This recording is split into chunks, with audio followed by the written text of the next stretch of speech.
খুব চাপ দিয়েছে, তাই ছাত্রীর বাসায় গিয়ে সরাসরি ঢুকে গেলাম ওয়াশরুমে। সাথে সাথে ছাত্রীর নখ। মাত্র কমেডে বসেছি, চাপ দিতে যাব ঠিক এমন সময় ছাত্রীর আতঙ্কিত ডাক, স্যার ছোটো না বড়টা? আমি বেবা চেকা খেয়ে যাই। ছোটো না বড় মানে সে আবার কি বুঝাচ্ছে? ভাবলাম হয়তো জিজ্ঞেস করছে সংক্ষিপ্ত বা রচনামূলক প্রশ্নের কথা হয়তো। গতকাল বলছিলাম আজ লিখতে দিব তাকে, এই ভেবে আমি বললাম ছোটোটা। তখন সে বলল, আচ্ছা ঠিক আছে স্যার, তাহলে আপনি আসুন ছেড়ে।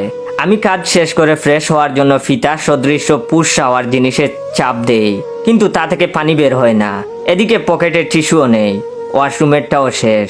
আমি তখন উঠে গিয়ে কমেডের ফ্ল্যাশে চাপ দেই, কিন্তু পানির দেখা নেই।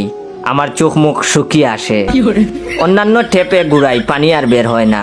অবশেষে ঝর্ণার টেপটা ছাড়তেই জমে থাকা পানি এসে মাথার উপর পড়ে, শরীর ভিজে যায়, কিন্তু যা ভেজার দরকার তা আর ভেজে না। খেয়াল করি ঝর্ণা ছুঁয়ে ফুট পানি পড়ছে।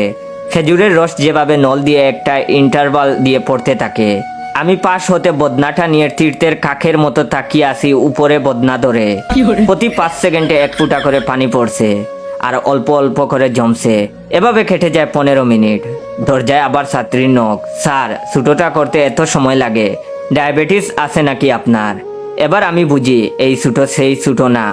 আমি তখন বিরক্তি নিয়ে বলি, কি অদ্ভুত, তোমাদের ওয়াশরুমে তো 1 ফুটাও পানি নাই। কাজ শেষ, কিন্তু পরিচ্ছন্নতার কাজ এখনো বাকি।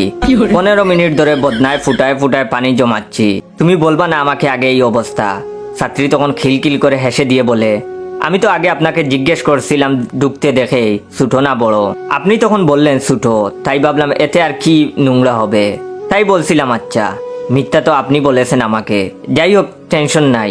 আমি ডাইনিং হতে দরজার সামনে 1 বোতল মিনারেল ওয়াটার রেখে যাচ্ছি, আপনি এক ফাঁকে নিয়ে আজ আসলে আমাদের পানির লাইনে কাজ করছে, জমানো পানি সব শেষ। ভাই রে ভাই, আমি সব বুঝতে পারি, কিন্তু আমি এখনো ছোটো বড় বুঝি না।